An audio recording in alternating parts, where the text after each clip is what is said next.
Hey everyone, Coach Lovett here from Primeletics. Today we're going to be debunking all the myths about JUCO, getting down into the nitty gritty. I've heard a lot of players talk about how bad it is and some people think it's a horror story. Well, it's not. JUCO is actually a very good thing and can be used in a positive way if you let it. So what is JUCO? JUCO is a junior college. So any community colleges, I'm sure that you have a community college in your hometown or near your hometown. So that's all it is. A community college is a JUCO. So the junior colleges are governed by the NJCAA, the National Junior College Athletic Association.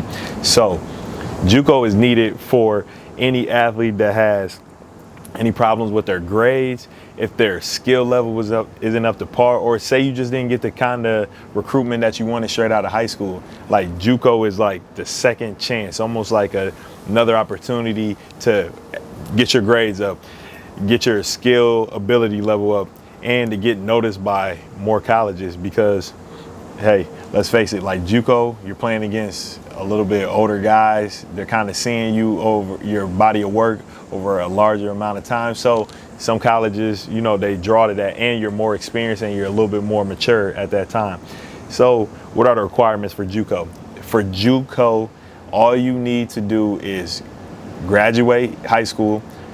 So high school diploma or your GED. The only two requirements, one or the other, that you need to have to be eligible. No GPA is needed for junior college. I mean, half of the time, that's mainly the reason why kids are going to JUCOs anyways, because they need to get their grades up, or a part of the reason.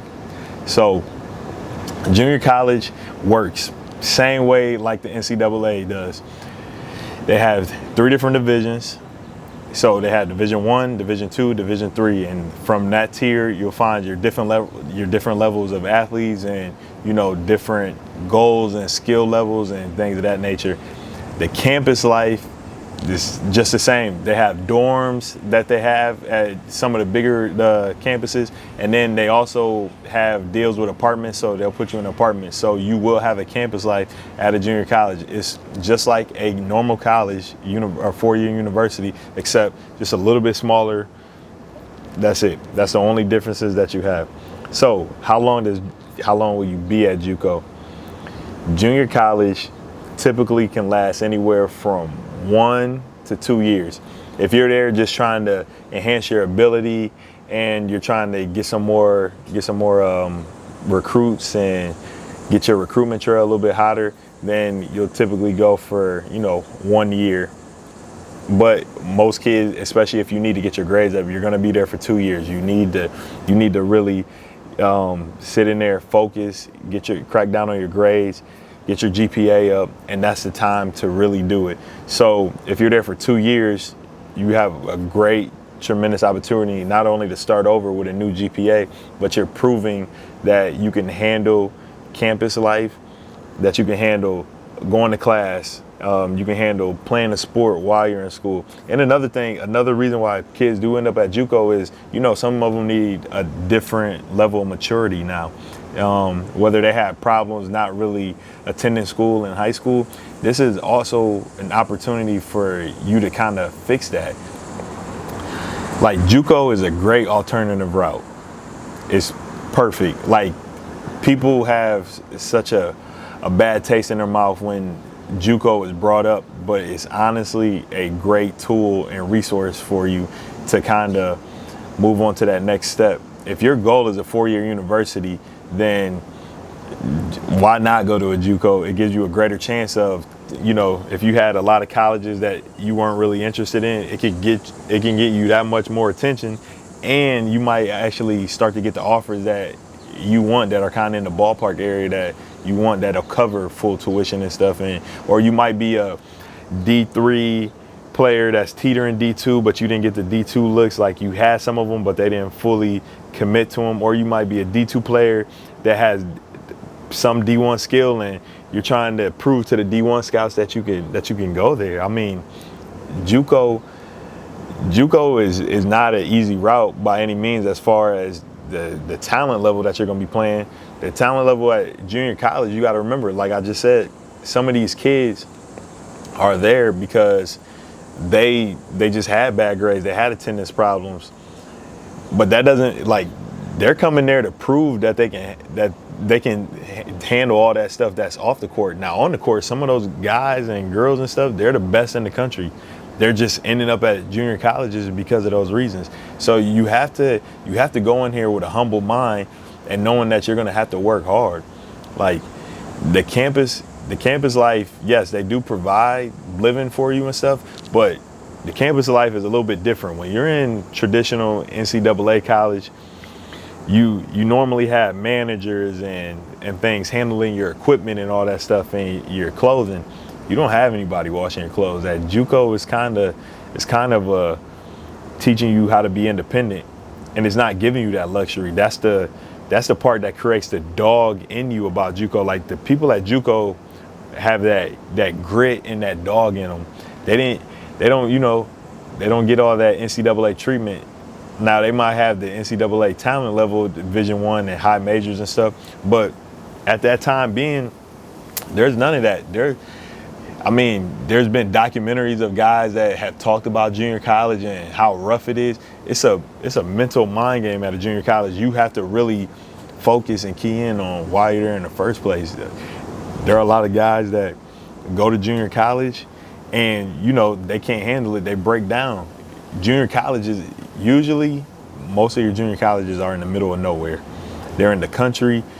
There's nothing really to do but focus on school and your sport. If you can do that, you'll overcome everything and make it out like you need to. But for the most part, you have to be able to lock in. And that's the great part about going to JUCO as well.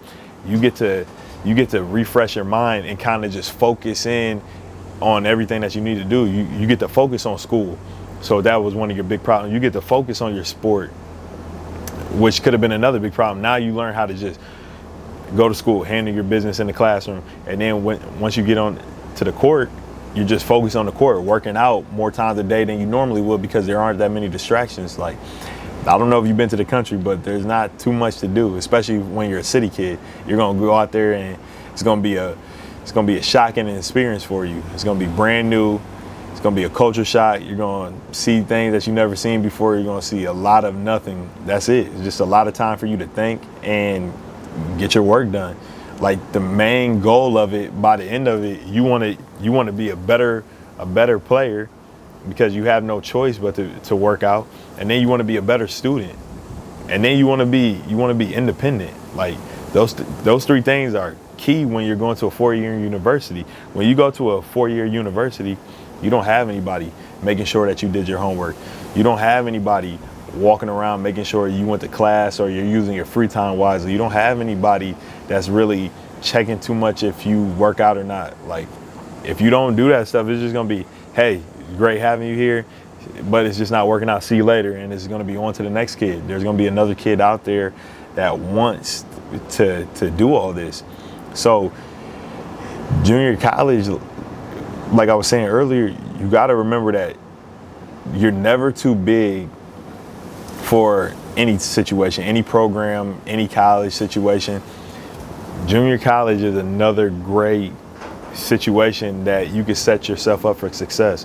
Like, it's literally a second chance for you to get whatever you need done. And I know that so many people talk about, where they're at or how it is, but you got to develop a mindset that this is just a stepping stone. Because if you have to end up at a JUCO, there is a reason you're there. So you have to humble yourself and kind of think about what's that reason. And you really got to take advantage of the situation because there's not too many opportunities after high school. After high school, you either have prep school. If you can afford prep school, some prep schools can be up to $50,000, $60,000 a year, or junior college, and that's it. Literally your only two options. So you got to take advantage. You got to take advantage of this junior college option. Like, it's really great. I've seen a lot of kids do a lot of great things with it. I've seen a lot of kids end up at 4-year universities. There's a lot of notable people in different sports. I mean, just from basketball alone, Jimmy Butler is one of the biggest superstars there is that's played at a junior college junior college, then on the Marquette. In football, you know, Cam Newton went to Florida, transferred to a junior college, and he has a documentary talking about how miserable it was, and then ended up at Auburn. So, you know, and now he's in the NFL. He's one of the most elite quarterbacks in the league. So you have different people that have made success stories out of junior college. So it can't be that bad. When you focus on everything that you need to do, you will make it. So the best thing to do is, while you're there at the junior college, you know, a lot of these coaches have big time connections to other coaches, because that's their job. When you get to that level, your coach at the junior college, they're trying to recruit and sell you again. Like they need to get you out of there. They know they only have a year or two with you, and they're trying to get you on to the next level, so that way you can get a great education and then you could play in a great program. And they're trying to send you to the best program possible that fits you. So take advantage of that. Find out what your strengths are. Find out what your weaknesses are. Find out what good habits you have, what bad habits you have, and start trying to correct that. I mean, you're gonna be at that next level still. Like, you're still a college player when you hit that JUCO level. You got to make sure that you're taking advantage of the situation and really figuring out, okay, what am I good at? What am I not good at? But take the negative mindset that goes along with JUCO and just throw it out. So to get in touch with JUCOs, it's the same process as you would when you're trying to email a coach in the NCAA or the NAIA. You go on, you Google. If you have no idea, you Google the different junior college conferences, and you just start looking from head to toe, and you figure out what location you want to try to get in. You know, look up a roster, see who's there. You know, in junior college, you can redshirt as well. So you can redshirt, and there might be redshirt freshmen, there might be, you know, redshirt sophomores. Look up that whole ordeal, see what their roster looks like, see what they need. Make sure that the situation is fitting for you and the school. And, you know, send out a highlight tape. Send them, you know, an email saying that you're interested. And like I said, I'm always willing to help as well. All you got to do is let me know, whether it's sending me a personal email or, you know, leaving in the comment box. And I will help you set up a template or something. And I'll have a template available for you. And like I said, if you don't want to use that one, you don't have to. It just kind of gives you an idea of what you need to say. But these coaches are trying to get kids all the time. If you're a kid at a small school and you can't get found, email these coaches. JUCO coaches are out here, and they're willing to, you know, give kids chances. There's some big success stories that come out, especially if you have a lot of talent and, you know, you're not at a high profile school, but you know that you can play. Give it a chance at JUCO. Like, don't shoot down the idea of it. It's not bad at all. It works out for some people. Like I told you earlier, there are some legit guys playing pro sports that have made it from that level. So just think of it as a second opportunity. So glad you guys could join us today. Hope that answered most of your questions about JUCO and junior college and what it is and how it works. So if you need anything at all, feel free to reach out. All the info is in the description box, and I'll see you next time. Apply pressure.